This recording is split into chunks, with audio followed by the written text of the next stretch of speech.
The gravy boat clinked against the ceramic plate as my Uncle Mark leaned across the Thanksgiving table, his face twisted in that familiar smirk. "Hey everyone," he announced loudly, interrupting the quiet dinner chatter. "Our delivery boy finally made it." I smiled politely, hanging my worn leather jacket on the back of my chair. 15 years of this and he still thought he was clever. The rest of the family shifted uncomfortably, some looking down at their plates, others forcing awkward laughs. "Actually, it's logistics management now," I said quietly, taking my seat at the far end of the table, where I was always placed, the service entrance as my cousins used to joke. "My name is Daniel Foster. I'm 35 years old and for the past decade and a half, my family has thought I was nothing more than a delivery driver who couldn't find a real career.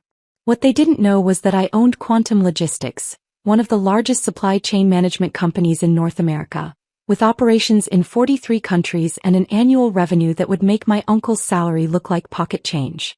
But they weren't ready for that truth. Not yet." "Logistics management?" Mark snorted, cutting into his turkey. "Is that what they call driving a truck these days? How many packages did you deliver today, Danny boy?" I took a sip of water, remembering the morning's board meeting where we'd finalized the acquisition of our biggest competitor for $2.3 billion. Just one, Uncle Mark. But it was an important one. My Aunt Patricia patted my hand with fake sympathy. "You know, I could talk to someone at Mark's company. They're always hiring for entry-level positions. You're not getting any younger, dear." Mark worked as a regional manager at Global Tech Industries, one of the largest technology manufacturers in the country. He never let anyone forget it, especially me. What he didn't know was that Global Tech had been desperately trying to secure a meeting with Quantum Sumi for the past 3 months. Their supply chain was bleeding money and they needed us to fix it. "I appreciate the offer," I said, helping myself to mashed potatoes. "But I'm happy where I am." The only person who'd ever known the truth was my grandmother Rose. She'd believed in me when I started Quantum from my garage at 20, using the inheritance she'd left me against everyone's advice. "Build something that matters," she'd said before she passed. "And let your success speak louder than their doubts." I'd followed her advice to the letter. The doorbell rang, interrupting what was surely about to be another lecture about my life choices. My cousin Emma jumped up to answer it, probably grateful for the escape. "Is this the Foster residence?" a deep voice asked from the foyer. "I'm looking for Mr. Foster." "It's urgent." Mark stood up, straightening his jacket. "I'm Mr. Foster," he said importantly. "No," the voice replied. "I'm looking for Daniel Foster." The room went quiet as James Chin, CEO of Global Tech Industries, Mark's boss's boss, stepped into our dining room. I stood slowly, wiping my mouth with a napkin. "Good evening, Mr. Chin." He looked relieved. "Mr. Foster, thank God. I've been trying to reach you. The Singapore merger is happening faster than expected. We need Quantum's infrastructure immediately." Mark's fork clattered against his plate. "Sir," he squeaked. "You know Daniel?" Chin looked confused. "Of course I know Daniel Foster. Everyone in the industry knows the founder of Quantum Logistics." He turned back to me. "Please, sir, can we discuss the contract? Our board is waiting." The turkey wasn't the only thing that got roasted that Thanksgiving. Monday morning arrived with the weight of 15 years of silence. I stood in my corner office on the 50th floor of Quantum Tower, adjusting my Brioni suit, a far cry from the delivery uniform my family thought I wore daily. The morning headlines flashed across my screens. Quantum Logistics to acquire Global Tech's supply chain in $4.8 billion deal. Tech giant bows to Delivery King. Industry's biggest merger. Daniel Foster, the silent billionaire revolutionizing global logistics. My phone had been exploding since the press release. "Mom, Daniel, please call me." "The news." "I don't understand." "Mark, Danny, about today's meeting. We're family. Let's talk first." Various cousins. "Hey cuz. Remember when we used to play as kids?" Sarah entered, stunning in her executive attire. "Your uncle's here. He's been in the lobby for 2 hours. How's he looking?" "Like a man who just realized he's been mocking his boss for 15 years. She handed me a tablet. "The audit results are worse than we thought. His division has been hemorrhaging money for years. The creative accounting wasn't just inefficiency, it was deliberate." I scrolled through the numbers, feeling a heaviness in my chest. He falsified delivery data to hide system failures. 300 families lost their jobs because of his cover-up. The board's waiting. Chin looks ready for blood. I nodded, straightening my tie. Send Mark up. 5 minutes later, my uncle entered. Gone was the arrogant smirk, replaced by something between terror and desperate hope. He'd clearly rushed out to buy a new suit. The price tag was still visible on the sleeve. Danny, he started, then corrected himself. Mr. Foster. If I could explain. Sit. He sat. Do you remember Grandma Rose's funeral? I asked quietly. He blinked at the unexpected question. What? When I tried to tell your children about their grandmother's investment in Quantum, you said I was making up stories to seem important. I didn't know. You told everyone I was disrespecting her memory. I turned my screen around, showing him the trust account. She invested $50,000, her entire savings. That investment is now worth $40 million. Your children's inheritance, which you mocked as delivery boy fantasies. Mark's face went ash gray. Daniel, please. That's not why you're here. I pulled up the audit results. Explain this. As he looked at the numbers, whatever remaining color in his face drained away. I can fix this, he whispered. Just give me time. 300 people lost their jobs, Mark. Families lost their homes. All while you bragged at Thanksgiving dinners about your corporate success. I had to maintain appearances, he burst out. Everyone expected me to be successful. You don't understand the pressure. The pressure of pretending? I stood up. No, I wouldn't understand that. I was too busy actually succeeding. The intercom buzzed. Mr. Foster, the board is ready. We're done here. I gathered my papers. HR has your separation package. Your division is being restructured under new management. You're firing me? Your own uncle? I paused at the door. No, Mark. Your actions fired you. I'm just making it official. The boardroom fell silent as I entered. 20 of the most powerful executives in the industry, all eyes on me. Chin nodded from his seat. Before we begin, I said, taking my place at the head of the table, I want to discuss the human cost of corporate deception. I stood before the board, my uncle's audit results displayed on the massive screen behind me. The room was silent except for the soft hum of air conditioning and the occasional sharp intake of breath as executives processed the numbers. 300 families, I continued, my voice carrying across the polished mahogany table. 300 families lost their income because one manager chose to hide system failures instead of addressing them. Chen's face was thunderous. This is beyond inefficiency. This is criminal negligence. The Western Division's actual performance, I clicked to the next slide, has been masked by creative accounting for years. The $300 million loss from the tech contract last year? It wasn't market conditions. It was systemic failure, deliberately hidden. The CFO of Global Tech raised her hand. Mr. Foster, these numbers, if they're accurate. They're accurate. Sarah stepped forward, distributing detailed reports. We've tracked every falsified entry, every manipulated metric. The pattern goes back 7 years. Another executive spoke up. This is the division managed by your uncle, correct? Yes, I replied simply. Which is why I recused myself from the initial investigation. The findings were independently verified by 3 separate audit firms. The room erupted in murmurs. Family connections were one thing, but this level of corporate misconduct was another. There's more, Sarah announced, clicking to the next slide. The cover-up affected more than just Global Tech. Because of the division's central position in the supply chain, the ripple effects impacted dozens of smaller companies. We've identified at least 7 local businesses that went bankrupt due to the deliberately mismanaged distribution. I thought about those small business owners. People like I used to be, building something from nothing, only to have it destroyed because my uncle was too proud to admit his failures. What's your recommendation, Mr. Foster? Chin asked, though his tone suggested he already knew. Complete restructuring of the Western Division. Criminal investigation into the falsified records. And I paused. A compensation fund for affected families. That could cost millions, someone protested. I'll personally fund it, I stated. Consider it a family obligation. The meeting continued for hours. By the time we emerged, the merger agreement was signed, the restructuring plan approved, and my uncle's career was effectively over. Outside the boardroom, Sarah squeezed my hand. You okay? Before I could answer, my phone buzzed. A message from my mother. Daniel, I'm at your office. Please. We need to talk. I looked at Sarah. Did you know she was here? Security called up. She's been waiting since the meeting started. Along with Kate and... Sarah checked her tablet. Apparently half the extended family. I loosened my tie slightly. Of course they are. Want me to get rid of them? I thought about all the family gatherings where they'd dismissed me. All the times they'd made me feel small. But I also thought about Grandma Rose's words. Success without compassion is just another form of failure. No, I decided. It's time to clear the air. All of it.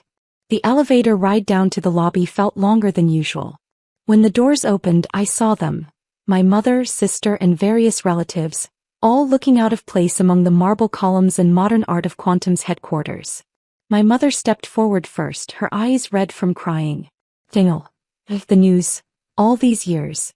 Perhaps we should talk somewhere private, I suggested, noting the curious glances from employees passing by. Your uncle, Kate blurted out. Is it true? What they're saying about the audit? You'll read about it in tomorrow's papers. I gestured toward the private elevator. Shall we? As we rode up to my office, I could feel their eyes taking in everything.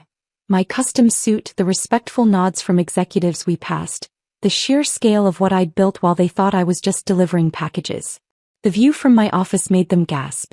Chicago stretched out below us. A sea of buildings and streets where Quantum's trucks moved like blood through veins. All this time, my mother whispered, when you thought I was failing? I finished. When you skipped my Harvard graduation because delivery school wasn't worth celebrating. She flinched. We didn't know. You never asked. I sat behind my desk, the same desk where hours earlier I'd ended my uncle's career. For 15 years, you never once asked what I was actually doing. You just assumed. Your grandmother, my mother said suddenly, her voice trembling. She knew, didn't she? That's why she left you the inheritance. Why she always defended you. I opened my desk drawer and pulled out a worn envelope, Grandma Rose's last letter to me, delivered after her death. I'd never shown it to anyone except Sarah. She did more than know, I said, unfolding the letter. She was my first investor. The only person who believed this wasn't just a delivery boy's fantasy. Kate stepped forward. Daniel, about all those times Don't, I interrupted. This isn't about apologies. It's about truth. All of it. I pressed a button on my desk and the wall-mounted screens came to life, displaying Quantum's global operations. Red dots pulsed across digital maps, showing real-time deliveries, transactions, and data flows. Every 3 seconds, I explained, our systems process more money than Mark made in a year. Every minute we move more packages than I delivered in my entire time as an actual delivery driver. And every hour, we generate more revenue than our entire family's combined net worth. My mother sank into a chair. But why didn't you tell us? Would you have believed me? I stood walking to the window. When I tried to explain my software ideas, you said I was wasting time. When I worked through holidays to build this company, you said I was avoiding real work. When I made my first $1 million, Mark told everyone I was lying about having a pretend company. We were wrong, Kate whispered. Yes, you were. I turned back to face them. But that's not why I stayed quiet. I kept silent because Grandma Rose taught me something valuable. True success doesn't need announcements. It speaks for itself. My phone buzzed, a message from Sarah. Board approved the compensation fund. Press conference in an hour. I have a press conference soon, I told my family. We're announcing a fund to help the families hurt by Mark's actions. How bad is it? Kate asked. What Mark did. I pulled up the audit summary. As they read through it, their expressions shifted from confusion to horror. 300 families, my mother breathed. All those people lost everything because Mark was too proud to admit he was failing. I closed the file. Pride seems to run in our family. What happens now? Kate asked. Now. I checked my watch. Now I have to go tell the world that while one foster destroyed families to maintain appearances, another foster will make it right. I paused. And then maybe we can talk about what family really means. And Mark. Mark made his choices. Just like I made mine 15 years ago when everyone told me I was throwing my life away on a delivery job. As if on cue, my office door opened and Sarah entered, tablet in hand. Daniel, they're ready for us downstairs. The compensation fund announcement. My family stared at her, finally recognizing my dispatcher fiancée for who she really was, Quantum CFO and one of the most powerful women in corporate America. Give me a minute, I told her. Sarah nodded, then addressed my family with a slight smile. You should watch the press conference. Might help you understand what your delivery boy has been up to all these years. After she left, my mother stood shakily. Daniel, I know we can't undo the past, but... No, I agreed, we can't. But we can learn from it. I gestured to the door. Shall we? I have some families to help rebuild what our family helped destroy.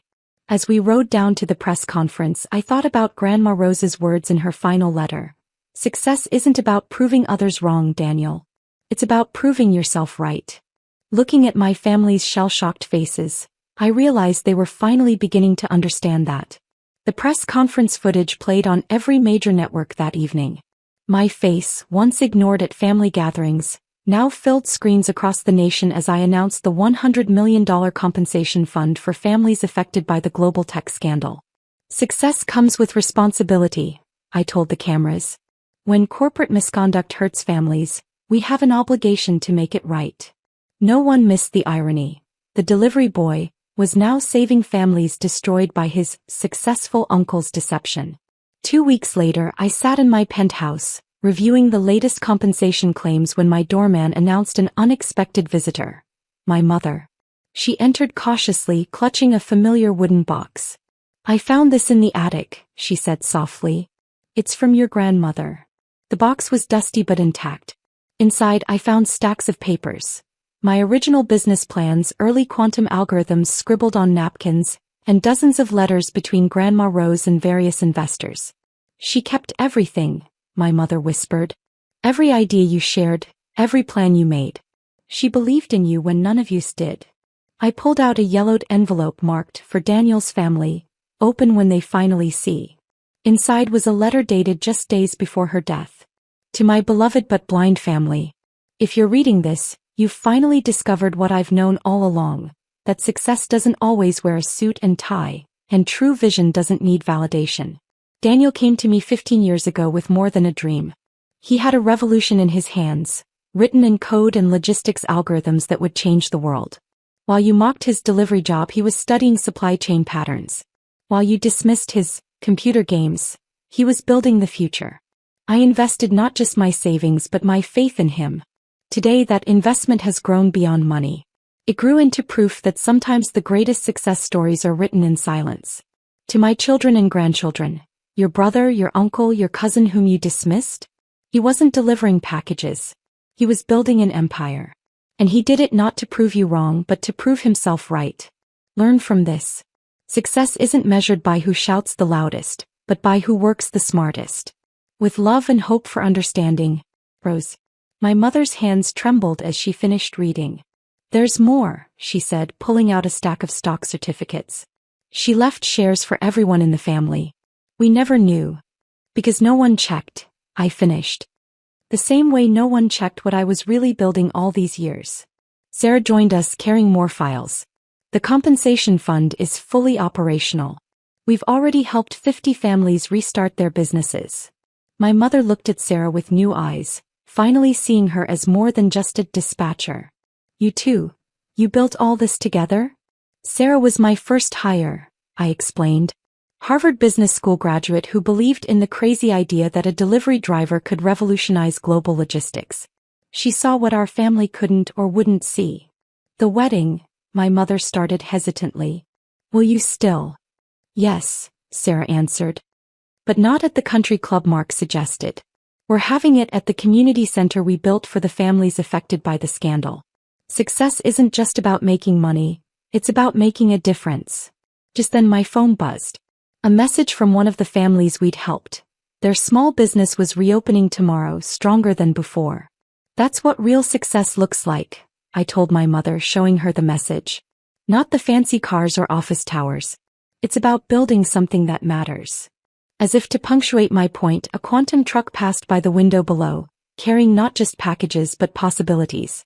Just like I used to do before I built an empire that proved success doesn't need announcements. It just needs belief. Your grandmother, my mother said quietly, she would be so proud. No, I corrected gently. She was already proud. She just waited for everyone else to catch up. And in that moment, surrounded by the proof of 15 years of silent success, I realized Grandma Rose had been right all along. True achievement doesn't need validation from others. It simply needs the courage to believe in yourself when no one else will.